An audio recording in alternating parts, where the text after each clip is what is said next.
All right, let's jump right into this deep dive into Exodus chapter 1. We're working with the King James Version, and we've got Matthew Henry's commentary from back in 1710 to help us along. We're going to be talking about ancient Egypt, a population explosion, and a king who's feeling a little threatened. History often rhymes, doesn't it? It certainly does. In Exodus chapter 1, it really starts by kind of meticulously listing the sons of Israel who arrive in Egypt. Hmm. You've got Reuben, Simeon, Levi, Judah, Issachar, Zebulun, Benjamin, Dan, Naphtali, Gad, and Asher, each one with their families, flocks, their whole lineage. Why begin with such a detailed genealogy? I think it's really key to understanding the entire book. It's really laying that groundwork, you're right, for a people, whose identity is tied to these names, to inheritance, to promises passed down through generations. It's Yeah. like the DNA of the Israelite nation being encoded right here at the start. Exactly. And from this foundation, we see their incredible growth in Egypt. Now, they were promised they'd become a great nation. But the speed of this population boom is really striking. Even Matthew Henry, in his commentary, he seems a little taken aback by it. This wasn't just steady growth, this was exponential. Yeah, it makes you wonder, what were the factors at play here? I mean, was it divine intervention, like Henry suggests? Or were there other things contributing? Perhaps like better conditions in Egypt compared to Canaan, their homeland, more resources, maybe even better healthcare? It's fascinating to consider. We often think of oppression as hindering growth. But here it seems to almost have the opposite effect. Perhaps the shared hardship, the need to rely on one another, even the threat from outside, it might have actually strengthened their bonds and contributed to their flourishing. Interesting. But this population boom, it catches the attention of a new pharaoh. This pharaoh, as the Bible tells us, knew not Joseph. He looks at this growing Israelite population not as a blessing or a resource, but as a potential threat. And that phrase, knew not Joseph, it's so loaded. It's not just about personal acquaintance, is it? It's about a deliberate disregard for history, for Joseph's role in saving Egypt from famine. It's like a rewriting of the narrative to suit this new political agenda based on fear and suspicion. A bit of historical revisionism to Yeah. consolidate power, right? We see this throughout history, don't we? Yeah. Leaders demonizing a group, creating an other to blame for problems or anxieties. It's a tactic as old as time, and just as effective, sadly, in stirring up that fear and resentment. It's the age-old playbook of the insecure ruler. And in this case, Pharaoh decides to deal with this perceived threat through oppression. He enslaves the Israelites, forcing them into hard labor, building his treasure cities, Pithom and Ramses. Places of opulence, built on the backs of forced labor. Matthew Henry points out the irony here. Pharaoh, in trying to control and diminish the Israelites, actually ends up strengthening them. Their numbers increase despite, or perhaps because of, the hardship. Yeah, it's almost as if oppression has a way of backfiring. It unites the oppressed, solidifies their identity, and fuels their resistance. Trying to stamp out a people's spirit through force often has the opposite effect. Think of any social or political movement throughout history. The harder the crackdown, the more fervent the pushback. Absolutely. And in this story, we see that resistance emerge in unexpected ways. We have Shifra and Puah, the Hebrew midwives, ordered by Pharaoh to kill all newborn Israelite boys. Imagine the moral dilemma they faced, obeying an immoral command or defying the most powerful man in Egypt. Their defiance is remarkable. They feared God more than Pharaoh, and they cleverly used the cultural norms of childbirth to justify their actions, claiming Hebrew women delivered too quickly for them to intervene. It speaks to their courage, but also their quick thinking in a life or death situation. Absolutely. And what's even more remarkable, Matthew Henry points out that God rewarded their courage, not just by protecting them, but by granting them families of their own. It's like a testament to the idea that doing the right thing, even when it's dangerous, can bring unexpected blessings. Right, and yet Pharaoh, he's undeterred by the midwife's defiance. He escalates his tactics. He issues a chilling decree. All newborn Israelite boys are to be thrown into the Nile. This is where it gets really disturbing. This isn't just about controlling a population. This is about extinguishing a people. Yeah. Infanticide has, sadly, been used throughout history as a tool of power, a way to eliminate a perceived threat. And this act, more than any other, reveals the depths of Pharaoh's fear. He's gone from suspicion to paranoia, from oppression to attempted genocide. He sees the growing Israel population as such a threat that he's willing to commit unspeakable atrocities to maintain his grip on power. It's a grim reminder that power, unchecked by morality or compassion, can lead to horrific acts. And it sets the stage for a truly pivotal moment in the story, the arrival of a baby who will defy all odds and challenge Pharaoh's tyranny. But for now, we'll leave you with this image. of a desperate king driven by fear to commit unspeakable acts, and a people facing unimaginable cruelty. It's a dark picture, but one that underscores the human capacity for both immense cruelty and incredible resilience. We'll pick up the story from here in the next part of our deep dive. Pharaoh's decree to throw all newborn Israelite boys into the Nile. It's a chilling image, one that Matthew Henry connects to the suppression of serious reflections, or what we might call, spiritual awakenings. That's a really insightful interpretation. It suggests that Pharaoh isn't just afraid of the Israelites' physical presence, but of their potential to disrupt the status quo, to challenge his authority, not just politically, but even like spiritually. He wants to drown those ideas, those stirrings of change before they can even take hold. And yet, it's in this very climate of fear and oppression that a hero emerges. We're talking, of course, about Moses. His story is well known. But Exodus gives us these fascinating details about his early life, details that I think foreshadow his destiny. Absolutely. So we have this Hebrew woman who, defying Pharaoh's decree, gives birth to a son and hides him for 3 months. But eventually, she can't keep him concealed any longer. So she does something incredibly daring, something that speaks to the depth of a mother's love and her faith. She weaves this basket, waterproofs it with pitch and tar, places her baby inside, and sets him adrift on the Nile River. It's an act of desperation, but also an act of profound trust, right? She's surrendering her child to the whims of the river, but also perhaps to a higher power. And there's a beautiful irony here. The Nile, the very river meant to be the instrument of death for Hebrew baby boys, becomes the conduit of salvation for Moses. Yeah. And who should find this little basket bobbing amongst the reeds but Pharaoh's own daughter? Talk about a twist of fate. It's a brilliant narrative turn. The very person tasked with carrying out Pharaoh's brutal order becomes the instrument of his undoing. She sees this Hebrew baby, and instead of following her father's command, she's moved with compassion. She chooses to adopt him as her own. It really highlights the power of empathy to transcend even the most rigid ideologies. I mean, here's Pharaoh, obsessed with eliminating the Hebrew threat, and his own daughter is harboring one right under his nose. Yeah, it sets up this fascinating internal conflict for Moses as he grows up. He's raised in the lap of luxury in Pharaoh's palace, yet he's also aware of his Hebrew heritage. He's straddling two worlds, two identities. Right, and you can see how this duality might have shaped him, prepared him for the role he's going to play. He understands both the power dynamics of the Egyptian court and the suffering of his own people. It's almost as if his unique upbringing gives him this unique perspective, the ability to navigate both sides of this conflict, which will be essential later on. Oh, absolutely.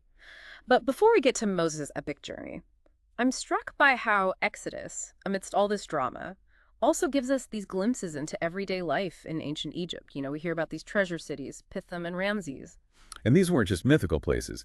Archaeologists have actually uncovered these cities, confirming their existence. It gives us a tangible connection to the past.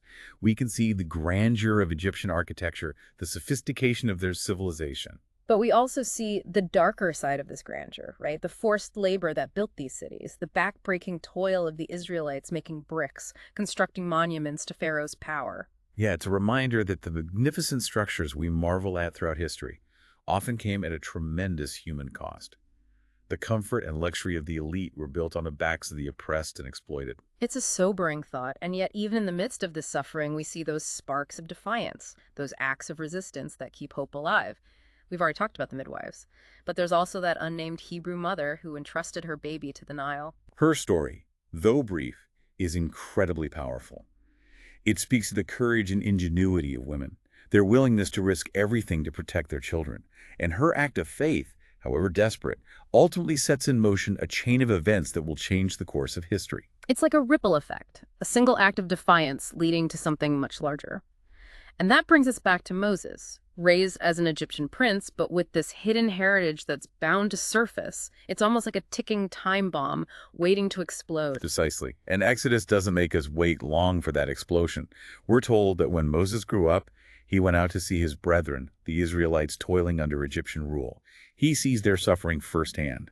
And one day, he witnesses an Egyptian overseer beating a Hebrew slave. And that's when Moses snaps. He kills the Egyptian and tries to cover it up. This act of violence is crucial, not because it's condoned, but because it marks a turning point for Moses. It shatters the illusion of his comfortable life in the palace and forces him to confront his true identity. He can no longer pretend to be detached from the plight of his people. Right, but of course this act has consequences. Pharaoh finds out, and Moses is forced to flee for his life. He ends up in Midian, a refugee in a foreign land. Imagine the psychological impact of that experience. One day you're a prince, the next you're in exile, stripped of your status, your home, everything you've ever known. It's a crucible that forges Moses' character, stripping away the veneer of privilege and exposing the skeel beneath. He settles into a new life in Midian, marries Zipporah, the daughter of a priest named Jethro, and becomes a shepherd tending his father-in-law's flocks.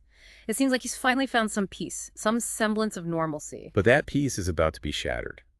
While tending his flock, Moses encounters a bush that's engulfed in flames but not consumed. And from within the fire, God speaks to him. It's a scene that's both terrifying and awe-inspiring. This ordinary shepherd, tending his sheep in the wilderness, is suddenly confronted with the divine. It's a moment that will change his life and the lives of his people forever. God reveals his plan to Moses to deliver the Israelites from bondage in Egypt. It's an incredible mission, an almost impossible task. And Moses, understandably, is hesitant. He questions his abilities, his worthiness. He even asks God to send someone else. It's a moment of raw human vulnerability. Here's this man chosen for greatness, and he's wrestling with doubt, with fear. But it's that very vulnerability, that honesty, that makes Moses such a compelling figure. He's not some superhuman hero, but a flawed, relatable individual who rises to the challenge despite his fears. And God reassures Moses, promises to be with him every step of the way, and to convince him, he gives Moses the power to perform miracles. This is where the narrative shifts from the personal to the epic. Moses, empowered by God, returns to Egypt to confront Pharaoh and demand the release of his people. It's a David versus Goliath scenario, this lone shepherd challenging the might of an empire. And remember, Egypt at this time is a superpower. Renowned for its wealth, its military, its sophisticated culture, the idea of a lone shepherd liberating an enslaved nation seems almost laughable. But that's the beauty of the Exodus story. It's about the triumph of faith over fear, of justice over oppression. It's a message that resonates across centuries, reminding us that even the most entrenched systems of power can be challenged and overcome. What stands out to you about this part of the story? I mean, it's almost hard to grasp, right? This single man, Moses, going up against the might of Egypt, demanding freedom for an entire people. What was he thinking? Well, think about it. He's been through this incredible transformation. He's gone from prince to refugee, shepherd to prophet. He's been tested, stripped down, and then empowered by God. He's not the same man who fled Egypt all those years ago. Yeah, there's a real sense of destiny unfolding, isn't there? He returns to the land of his birth not as a runaway, but as a liberator. And he's not just going in blindly. He's armed with the power of God, the ability to perform miracles. These aren't just parlor tricks. They're signs, demonstrations of a power that transcends Pharaoh's earthly authority. So he walks right back into Pharaoh's court, the place he once called home, and lays down the law. "Let my people go," he says. It's an audacious demand, one that Pharaoh, of course, initially scoffs at. And that's where the plagues begin.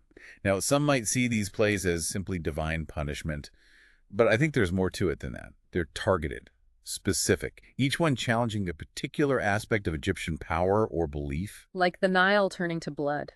The Nile was the lifeblood of Egypt, a symbol of their prosperity, their connection to the gods. And then suddenly it's corrupted, unusable. It's a direct challenge to Pharaoh's authority and the very foundations of Egyptian society. Exactly. And then you have the plagues of frogs, lice, flies. These weren't just inconveniences, they were intrusions. Violations of the sacred boundaries between humans and nature, between order and chaos. They disrupted daily life, brought the divine into the mundane.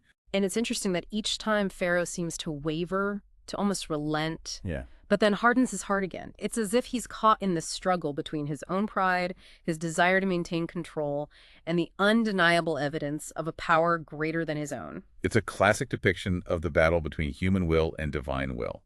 And not just Pharaoh who's being tested. The Israelites are also going through their own trials, their own moments of doubt and despair. Yeah, they grumble, they question Moses' leadership, they long for the comfort of their former lives, even if it meant slavery. It's a reminder that freedom is a journey, not a destination, and that it often comes with its own challenges and uncertainties. And the final plague, the death of the firstborn. That's perhaps the most significant of all. It strikes at the very heart of Egyptian society, the family, the lineage, the future.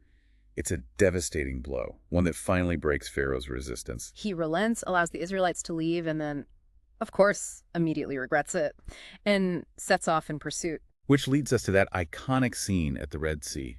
The Israelites are trapped. Between the pursuing Egyptian army and this impassable sea, it's a moment of utter despair, a situation that seems hopeless. But then the miracle happens. The sea parts, the Israelites walk through on dry land, and then the waters close back over the pursuing Egyptians. It's a breathtaking image of divine intervention, of deliverance from seemingly impossible odds. And it's more than just a physical escape, it's a symbolic separation, a breaking free from the bonds of slavery, the constraints of the past. The Israelites are literally walking into a new future, leaving behind the trauma and oppression of Egypt. As we wrap up our deep dive into Exodus chapter 1, I think we're left with a sense of awe and wonder. We've witnessed the birth of a nation, the rise of a leader, the triumph of faith over fear, of justice over oppression. It's a story that speaks to the deepest yearnings of the human heart, the desire for freedom, for dignity, for a life of purpose and meaning. And it's a story that continues to resonate today. We all face our own Egypts, our own pharaohs, those forces that seek to limit our potential, to hold us back from becoming who we were meant to be. So as you reflect on this story, ask yourself, what are the red seas in your life? Those seemingly insurmountable obstacles that stand between you and your dreams? And what will it take for you to find the courage, the faith, to step into the unknown, to trust that a path will be made even when it seems impossible? The story of Exodus reminds us that miracles are possible, that freedom is worth fighting for, and that with faith and perseverance, we can overcome even the most formidable challenges.